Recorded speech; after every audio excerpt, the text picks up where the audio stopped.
yes I know. Every color bleeds into the same. 'Cause before you go and walk away, yeah, you better know where you're going. La Catedral Primada de Quito es el rostro histórico de la Plaza de la Independencia, cerrando su lado sur con una fachada que es un testimonio de los siglos de historia. El elemento más distintivo de su exterior es su fachada lateral y el amplio atrio, elevado sobre la plaza para resolver el desnivel del terreno. Esta vista se complementa con un domo icónico del siglo XIX y la singular escalinata cóncavo-convexa que convierte esta entrada en el principal escenario cívico y religioso de la ciudad. Mirando hacia lo alto, observamos la pequeña figura metálica de su veleta, el famoso gallito de la catedral, protagonista de la leyenda que cuenta la lección de humildad que le dio el orgulloso don Ramón Ayala. El imponente retablo mayor de la Catedral Primada de Quito, datado a mediados del siglo XVIII.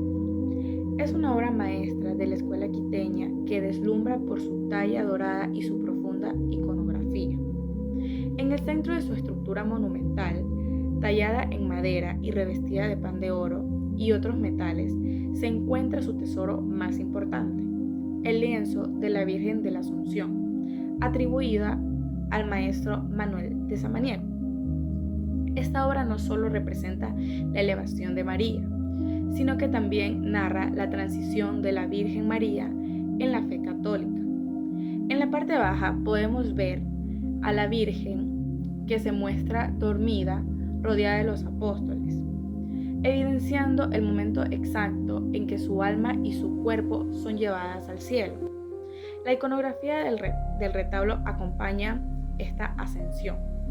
En la parte superior se observan tallas de los coros de los ángeles y los arcángeles, que dan la bienvenida a María a la gloria celestial. Más abajo podemos observar en el cuerpo del retablo que se integran las estructuras que representan las virtudes teológicas y cardinales de la Iglesia, actuando como guardianes y símbolos de la vida de María. En el punto culminante de la escena se desarrolla en la cumbre, donde la Virgen ya elevada recibe su coronación como Reina del Cielo por parte de la Santísima Trinidad, Dios Padre, Dios Hijo y el Espíritu Santo. Esta integración magistral de escultura, talla y pintura convierte el retablo en una catequesis visual completa del tránsito y la gloria de María, fiel al arte colonial quiteño. También observamos entre los arcos pinturas conocidas hechas en óleo al temple o murales pintadas directamente a la pared por el último artista que trabajó en esta iglesia, que es la catedral, conocida como Bernardo Rodríguez de la Parra. Son un total de 12 pinturas que fueron hechas en el año 1802 y también en algunas de ellas tuvo la ayuda de Manuel de Samaniego. La mayoría de escenas son momentos del Nuevo Testamento de la Biblia y las que estuvo presente Jesús, así como varios de sus milagros que él hizo y como parábolas y momentos importantes de la vida de este personaje en la Biblia. En el primer arco observamos la tradicional Última Cena hecha por Manuel de Samaniego. Está ejecutada en la técnica de óleo sobre lienzo. El método pictórico estándar y preferido por los maestros de la escuela quiteña, a primera vista la obra sigue el modelo compositivo clásico de la tradición europea. Sin embargo, esta pieza es un extraordinario ejemplo del arte mestizo y del ingenio quiteño. La clave de esta Última Cena está en la mesa, donde el menú servido ha sido completamente andinizado, con alimentos típicos como la chicha en vez de vino, humitas en vez de pan y notablemente un cuy asado en el centro en vez de cordero. Esta inclusión liberada de elementos autóctonos es un profundo acto de identidad cultural y sincretismo religioso, haciendo el arte no solo una herramienta de evangelización, sino un espejo de la propia cultura quiteña. Esta pintura representa el momento en que los 3 Reyes Magos, acompañados por un gran cortejo, presentan sus ofrendas al niño Jesús. El niño, sostenido en brazos por la Virgen María, parece jugar con el incienso que le ofrece Gaspar, quien se encuentra arrodillado ante él. La escena transcurre en un entorno exterior con la referencia al pesebre visible del estilo clásico, destacando los ricos ropajes bordados de los reyes de intensos colores y adornados con piedras. Pintura que se basa en el pasaje bíblico que narra el momento en que San Pablo, tras naufragar y llegar a la isla de Malta, recoge unos leños sin notar que entre ellos se ocultaba una serpiente. Al acercarlos al fuego, la víbora salta y le muerde la mano. Sin embargo, San Pablo solo sufre una leve fiebre, mostrando serenidad y una fe inquebrantable.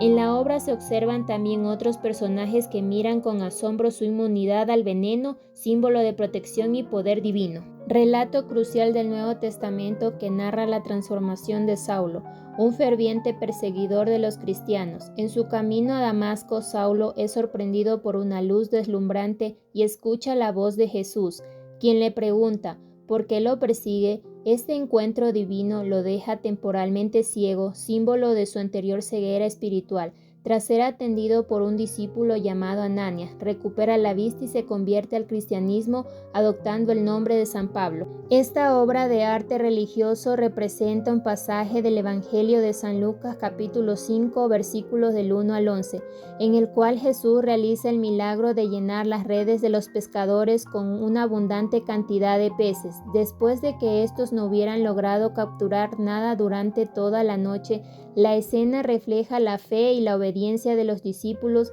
ante las palabras del Cristo, símbolo de confianza y esperanza divina. En los costados de derecha a izquierda están los estilos neogóticos que adornan la iglesia, con la evolución de gótico antiguo, y su principal característica es la punta en que se cruzan en la parte alta de los arcos, que es conocida como la punta ojival de la arquitectura, y en la parte superior del templo de madera, que es conocido como artesonado.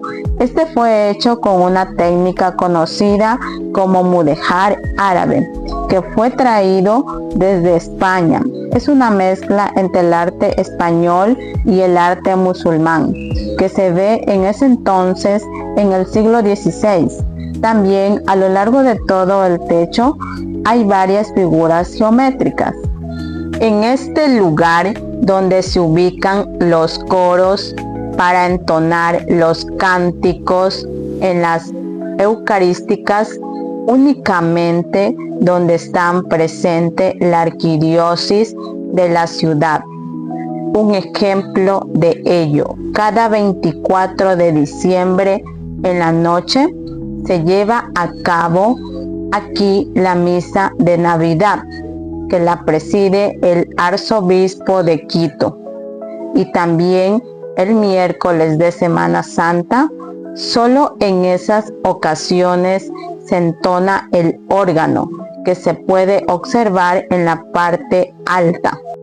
Este es de origen alemán, de mediados del siglo XX, una donación que se hizo acá a la iglesia. Está construido con alrededor de 1500 piezas entre pequeños tornillos.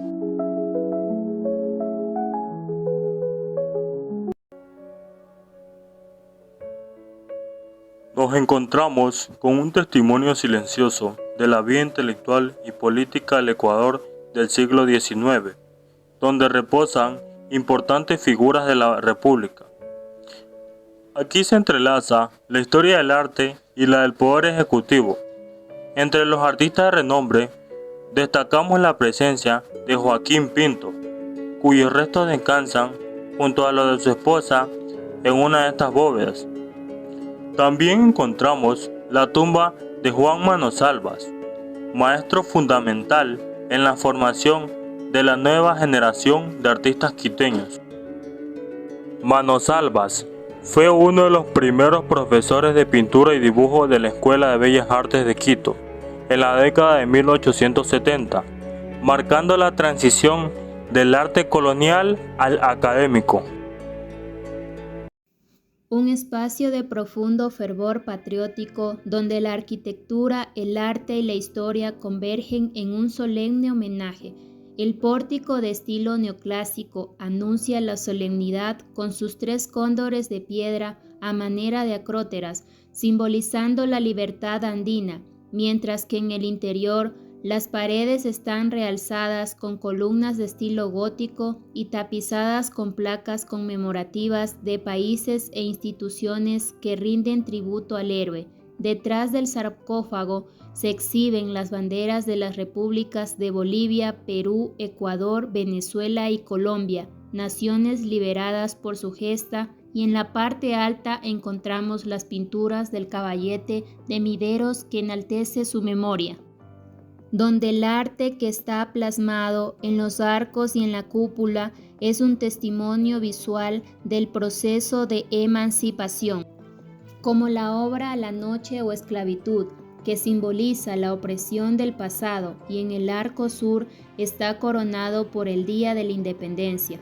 una vibrante representación que celebra el triunfo de las fuerzas patriotas y momentos cumbres como la Batalla de Pichincha y Batalla de Ayacucho, las 2 glorias más grandes del mariscal en el campo de batalla, utilizando un estilo que magnifica el sacrificio y el triunfo libertador.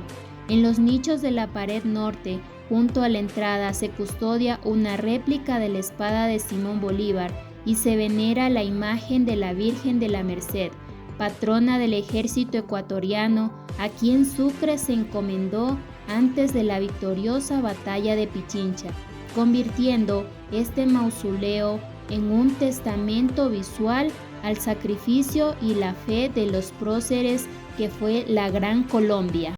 Réplica que fue tallada por el escultor Bernardo de Legarda en el siglo XVIII. Él se basó en una historia que se encuentra en el libro del Apocalipsis, en la Biblia, en la que aparece una mujer con una corona con 12 estrellas sobre su cabeza, 2 alas de águila en la parte de su espalda, y ésta se enfrenta a un dragón para que así pueda evitar que la maldad llegue al mundo. En la parte baja podemos observar una de las reliquias sagradas más importantes que tiene esta iglesia, que es el cuerpo embalsamado de uno de los primeros santos y mártires de la Iglesia Católica. Este es conocido como San Ursicino. Este fue un niño de más o menos 8 a 11 años de edad. En el siglo IV después de Cristo, entre el año 330 y 350. En este entonces se sabían que los católicos practicaban la religión a escondidas, ya que el Imperio Romano estaba en contra de ellos. Entonces, si veían a alguien practicar el catolicismo, terminaban asesinándolo. Y lamentablemente este fue el caso de San Ursicino. Fue capturado cerca de Italia y sería degollado. El Vaticano rescató su cuerpo y lo declaró como un santo mártir de la Iglesia. Y el 11 de octubre de 1871 vino a la ciudad de Quito como un obsequio del Papa Pío IX en muestra de su gratitud por su fe católica cristiana hacia Gabriel García Moreno, expresidente del Ecuador. Se exhiben aquí ornamentos como vestimentas eclesiásticas que fueron de variados y de los primeros sacerdotes, los mismos que estaban cosidos con hilos de oro, plata, bronce, cosidos por las monjitas de los conventos. Estos ropajes datan del siglo XVII y XX, algunos decorados también con piedras preciosas. Posee varios colores que se basan dependiendo a su significado religioso. Ejemplo: verde para días comunes, rojo para los niños mártires, negro para las procesiones, blanco para fiestas, lila para Semana Santa. Un espacio que narra visualmente la historia eclesiástica de Quito a través de su galería de líderes. Aquí observamos una colección de 39 cuadros que representan a los obispos, arzobispos y cardenales que han regido la diócesis desde su fundación. Entre ellos, un lienzo en particular atrae nuestra atención: el retrato de Monseñor Ignacio Checa y Barba. Este cuadro es especial no solo por contener un pequeño párrafo biográfico, sino por el trágico destino del prelado, quien fue asesinado con veneno de ratas. De hecho, su cuadro fue entregado antes de este terrible suceso. Un detalle impactante que lo distingue es la edición posterior de un calix pintado de la parte inferior, un símbolo que alude directamente a su martirio. Junto a esta galería histórica, accedemos a la biblioteca del Museo de la Catedral, un verdadero tesoro que alberga siglos de conocimientos y pensamientos. Esta no es solo una colección de libros, sino el archivo que documenta la vida eclesiástica, política y cultural de la diócesis de Quito. Si bien encontramos vastos volúmenes con historias de la religión católica y textos litúrgicos, el valor de esta biblioteca radica en su amplitud de saberes. Cuenta con un importante apartado de lo profano, con libros relacionados a la ciencia, a la filosofía y a la historia que se encuentra considerada fuera de ámbito estrictamente religioso. Esta dualidad es fascinante, ya que demuestra que la catedral, además de ser el centro de la fe, funcionó como un centro intelectual donde el saber y la razón jugaron un papel crucial, documentando la cosmovisión completa de la sociedad quiteña, desde los misterios de la fe hasta el entendimiento del mundo natural. El ascenso a las cúpulas de la Catedral Primada de Quito es una experiencia inigualable, que se siente como un verdadero viaje en el tiempo. A través de pasillos estrechos y escaleras centenarias, los detalles en piedra narran siglos de historia de este templo fundacional. Al llegar a la cima se obtiene una de las vistas más impresionantes y fotogénicas de la ciudad. Desde este punto alto se puede contemplar la magnitud del centro histórico de Quito. Aquí arriba, la catedral no es solo una atracción, sino una conexión directa con el alma de la ciudad. Podrás observar cerca el famoso gallito de la catedral y disfrutar de una hermosa vista panorámica que abarca la Plaza Grande con sus edificios históricos, la majestuosa cúpula de la iglesia adyacente del Sagrario y el icónico perfil del Panecillo dominando el horizonte sur. Buenos días, hoy nos encontramos con Paul, que es el guía de aquí del museo. Le voy a realizar una pregunta. ¿Cuál de las obras del museo le genera más impacto a usted? Bueno, principalmente la que me llama más la atención dentro de la catedral es el retablo de Santa Ana, conocida también como la Madre de Virgen María, ya que es hecho en el siglo XIX y la característica principal es que dicho retablo no tiene clavos. ¿Ya? Está armado a base de tarugos de madera. Entonces, para la época de 1800 del siglo XIX era muy destacable tener ese tipo de técnicas. Al no contener clavos, no tener hierro, al momento de un sismo, no va a tener fricción con la madera y no va a caer de manera muy apresurada, sino que se va a tambalear, va a tener varios minutos posterior a que si existiese un terremoto mucho más grande. Ok, muchas gracias. ¿Ya? Aquí nos encontramos con el guía Álvaro. Le voy a realizar la siguiente pregunta. ¿Cuál cree que es el principal mensaje o legado que este lugar le deja sobre la identidad y la historia del Ecuador? En sí, el legado y la identidad del país se encuentra reflejado en cada una de las obras que tiene el museo, ya que ahí plasma la historia que ha venido del arte, de cómo ha ido evolucionando también el arte y los oficios aquí en la ciudad, y también para preservar el patrimonio principalmente, ya que son obras de varios siglos que relatan también la historia que venía desde ese entonces. Entonces, el legado vendría a estar reflejado en esto, el cuidado patrimonial y también en la visita que hace la gente y que valore el patrimonio principalmente, y que también identifique sus raíces, que conozca su historia y cómo ha ido viniendo con el paso del tiempo.